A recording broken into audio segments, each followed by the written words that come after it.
Selamat pagi Pak, kembali lagi bersama aku Priscilla Junul Padah dengan NIM 412018-045. Oke, kali ini aku bakalan ngelanjutin menjelaskan, yaitu lanjutan dari tugas yang Bapak berikan kemarin. Kali ini aku bakalan menjelasin analisis kritis sebuah jurnal masih sama dengan yang kemarin, dari bahan metode sampai daftar pustaka. Ini beberapa jurnal, beberapa yang udah saya kritisi, cuma 3 sih Pak. Nah, bisa dilihat. Oke, untuk yang saya kritisi pertama yaitu untuk langkah kerja memang sudah dijelaskan dengan detail sehingga penelitian dapat diulang atau diteruskan. Namun pada jurnal ini metode yang digunakan tidak dijelaskan secara rinci oleh penulis.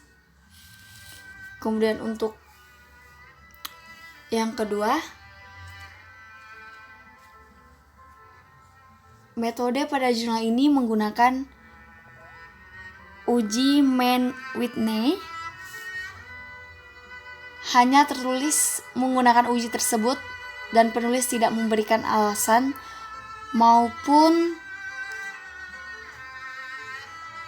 memberitahukan kekurangan uji tersebut dalam penelitiannya. Kemudian yang terakhir yaitu untuk kesimpulan. Di kesimpulan ini yang saya tangkap dari jurnal tersebut bahwa penulis hanya mengulang kembali apa yang tertulis di pembahasan. Jadi penulis tersebut tidak memberitahukan apakah di kesimpulan tersebut penulis menyetujui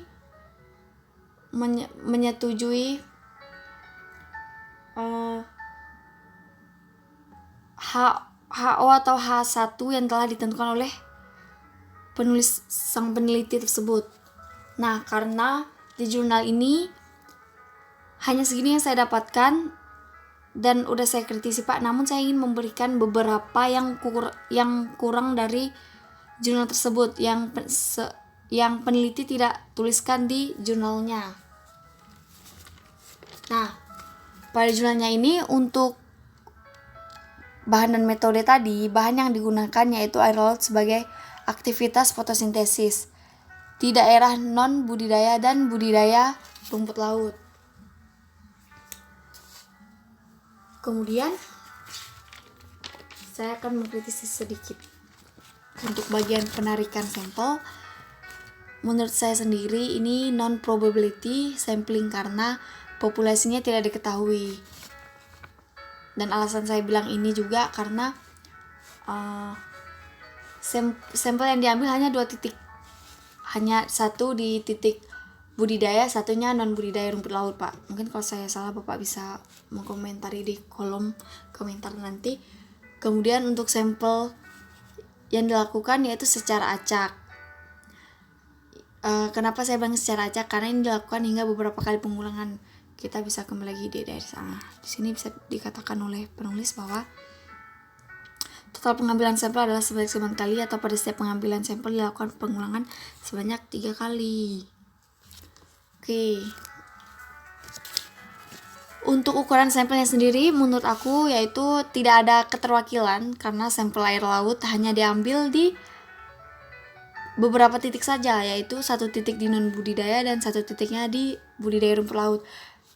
Seperti yang Bapak jelaskan di penjelasan Bapak sebelumnya, seharusnya jika sampel tersebut di laut, dia mungkin mengambilkan di beberapa titik sehingga itu bisa menjadi keterwakilan dan bisa diuji dan itu bisa sesuai. Seperti itu. Untuk hasilnya sendiri menurut aku sudah sesuai dengan tujuan, di mana tujuannya yaitu mengetahui aktivitas fotosintesis pada area tertentu dengan parameter yang telah ditentukan oleh sang penulis atau peneliti.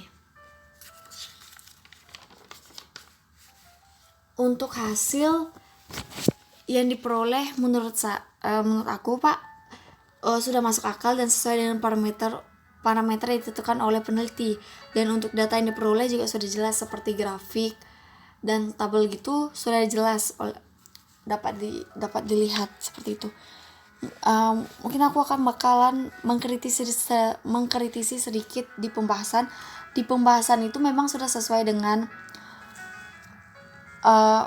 teorinya, memang udah sesuai dengan pendahuluan, metode dan hasil.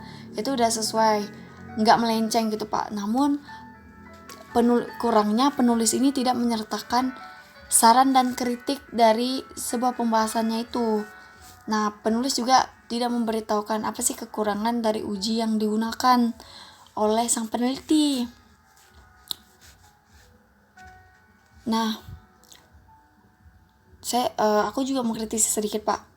Penulisan juga tidak memberikan penjelasan apakah tujuan sudah terpenuhi di pembahasan tersebut, apakah itu udah sesuai gitu dengan yang peneliti inginkan, yang peneliti ingin ketahui, seperti itu Pak. Kemudian untuk kesimpulan tadi memang banyak yang kurang karena peneliti tadi hanya menjiplak dari pembahasan, dia tidak memberitahukan seperti yang aku jelaskan sebelumnya. Nah, pada jurnal juga tidak ditambahkan kekurangan dari penelitian tersebut. Seperti itu Pak. Saya tidak mengkritisi bagian daftar pustaka karena saya sedikit kurang paham sama Bapak yang jelaskan. Tapi yang saya tangkap, saya sudah mengikuti yang Bapak sarankan. Seperti Bapak, saya sudah mengikuti tiap dapus tersebut tuh sudah ada di pembahasan, sudah tepat dan sudah sesuai. Nah, untuk conclusionnya sendiri, rangkuman dari kritik yang telah saya kritik dari jurnal ini, untuk pembahasan hasil itu memang udah sesuai sama tujuan, sama keinginan dari peneliti, namun peneliti ini kurang teliti, seperti menyepelekan hal-hal kecil seperti itu Pak. Untuk final judgment-nya, menurut saya peneliti kurang teliti atau mengabaikan hal kecil seperti saran dan kritik, dan juga kekurangan dari jurnal tersebut. Seharusnya peneliti mencantumkan seperti saran dan kritis, sehingga jurnal tersebut bisa dikembangkan lagi, atau penulis bisa memberikan seharusnya yang diteliti berikutnya seperti ini agar penelitiannya bisa dikembangkan atau bisa dilanjutkan oleh peneliti yang lain. Seperti itu saran saya, lebih teliti lagi dan lebih detail lagi dalam memberikan menulis sebuah jurnal, seperti itu Pak. Dan juga saran dan kritik itu sangat perlu agar sang pembaca bisa lebih paham. Seperti itu, sekian dari saya. Semoga Bapak bisa memahami apa yang aku katakan, dari yang formal sampai non formal yang saya jelasin. Tata bahasa saya mohon maaf. Terima kasih Pak. Tuhan Yesus memberkati.